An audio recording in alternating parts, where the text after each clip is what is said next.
Hello years welcome back to my channel spoken English by Vardhini. ఈరోజు కూడా మనం రోజువారీ మాట్లాడే కొన్ని వాక్యాలు చూసేద్దామండి.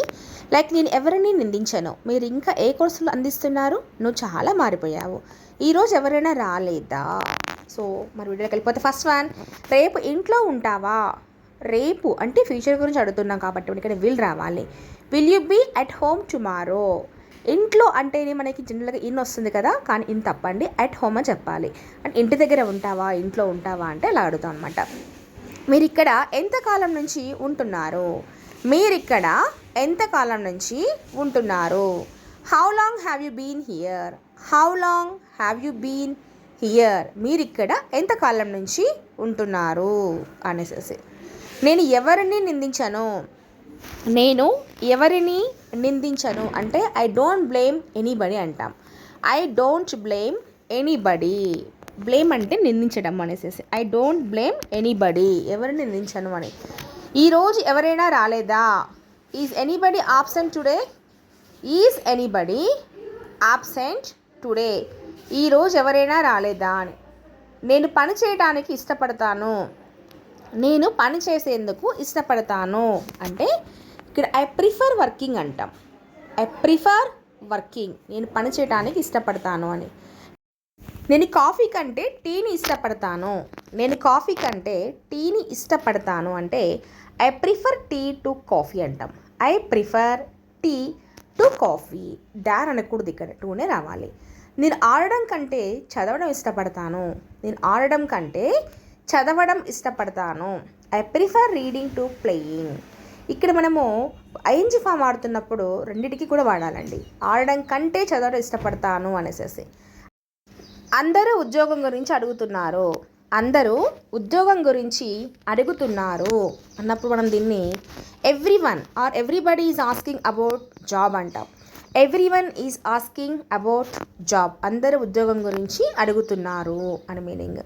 అండ్ నెక్స్ట్ వన్ వచ్చేసేసి మనకి ఖాళీగా ఉండే బదులు చిన్న ఉద్యోగం చేయాలని నిర్ణయించుకున్నాను. ఖాళీగా ఉండే బదులు చిన్న ఉద్యోగం ఏదైనా చేయాలని నిర్ణయించుకున్నాను అన్నప్పుడు మనం దీన్ని చిన్న ఉద్యోగం అన్నప్పుడు అంటే ఏదైనా సరే ప్రెటీ జాబ్ అంటాం. A petty job. I have decided to do a petty job instead of being idle. Idle అంటే ఖాళీగా ఉండడము, ఐడిల్గా ఉండడము అని చెప్తూ ఉంటారు జనరల్గా మనము. So instead of being idle, ఖాళీగా ఉండే బదులు అని. నేను మా అబ్బాయిని ఇక్కడ జాయిన్ చేయాలనుకుంటున్నాను. ఒక పని చేయాలనుకుంటున్నాను అన్నప్పుడు మనం జనరల్గా ఐ వుడ్ అని వాడుతూ ఉంటాము. సో ఐ వుడ్ ఇక్కడ ఎలా వస్తుంది అంటే మా అబ్బాయిని ఇక్కడ కాబట్టి హియర్ రావాలి. I would like to enrol my son here. Enrol అంటే ఇక్కడ జాయిన్ అంటే ఎన్రోల్ చేసుకోవడము అంటే ఒక సీట్ రిజర్వ్ చేసుకునేటప్పుడు ఇలా వాడుతూ ఉంటాం యాక్చువల్గా. I would like to enrol my son here. మీరు ఇంకా ఏ కోర్సులు అందిస్తున్నారు. మీరు ఇంకా ఏ కోర్సులు అందిస్తున్నారు అంటే what other courses do you offer. What other courses do you offer. Other courses do you offer. మీరు ఇంకా ఏ కోర్సు అందిస్తున్నారు. కోర్సులు ఎప్పుడు ప్రారంభమవుతాయి. కోర్సులు ఎప్పుడు ప్రారంభం అవుతాయి అంటే when do the courses commence అంటాం.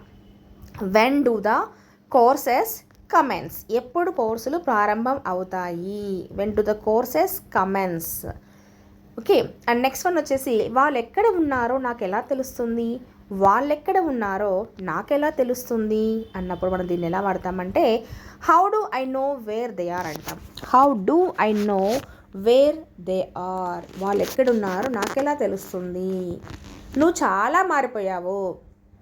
నువ్వు చాలా మారిపోయావు అన్నప్పుడు you have changed a lot అంటాం. You have changed a lot. నువ్వు చాలా మారిపోయావు. You have changed a lot అంటాం అనమాట. అతన్ని అడగడం వల్ల ఏ ఉపయోగము లేదు. అతన్ని అడగడం వలన ఏ ఉపయోగము లేదు. It's no use asking him. It's no use asking him. అతన్ని అడగడం వల్ల ఉపయోగం లేదు. అతని తల్లి కఠినంగా ఉండేది. అతని తల్లి కఠినంగా ఉండేది. His mother was strict. Strict అంటే ఏంటి, కఠినంగా, వెరీ స్ట్రిక్ట్ అంటాం కదా. సో ఇంట్లో అంటుంటారు బేసిక్గా ఆమె చాలా స్ట్రిక్ట్గా ఉంటుంది అనేసి, అప్పుడు ఇలా వాడతాం. అతని కుటుంబం చాలా పెద్దది. అతని కుటుంబం చాలా పెద్దది. His family is very large. His family is very large. అతని కుటుంబం చాలా పెద్దది. అతని తండ్రి ఆరోగ్యంగా కనిపిస్తున్నాడు. అతని తండ్రి ఆరోగ్యంగా కనిపిస్తున్నాడు. His father looks healthy. His father looks healthy. అతని తండ్రి ఆరోగ్యంగా కనిపిస్తున్నాడు అని. ఆయన ప్రతిపాదనలను సమావేశంలో ఆమోదించారు. అతని ప్రతిపాదనలను లేదా ఆయన ప్రతిపాదనలను సమావేశంలో ఆమోదించారు. His proposals were adopted at the meeting. Adopted అంటే ఆమోదించుకోవడం, అంగీకరించడం, ఆమోదించడం అనమాట. హిస్ ప్రపోజల్స్ అంటే ప్రతిపాదనలని were adopted at the meeting. ఇది నీ కోసం కాదు, ఇది నీ కోసం కాదు. This is not for you, this is not for you, ఇది నీ కోసం కాదు అనేసి. అండ్ నెక్స్ట్ సెంటెన్స్ వచ్చేసి వాళ్ళు అర్థం చేసుకోగలరు. రాగలరు ఎట్లన్నప్పుడు కెన్ వాడతాం కదా. So they can understand. They can understand. వాళ్ళు అర్థం చేసుకోగలరు. They can understand. అక్కడ ఏం జరుగుతుంది, అక్కడ ఏం జరుగుతుంది అన్నప్పుడు మన దీన్ని what is going on here అంట. What is going on there. What is going on there or what is going on here అంటే ఇక్కడ ఏం జరుగుతుంది అని మీనింగ్ అనమాట. దట్స్ ఫర్ టుడే క్లాస్ అండి. నెక్స్ట్ క్లాస్లో ఇవాళ కొంచెం వీడియో లేట్ అవుతుంది, అలాగే చిన్న కూడా అయిపోయింది టైం లేక. సో నెక్స్ట్ నుంచి యాజువల్గా వీడియోస్ వచ్చేస్తాను. మరి నచ్చితే లైక్ చేయండి, షేర్ చేయండి. Thank you for watching.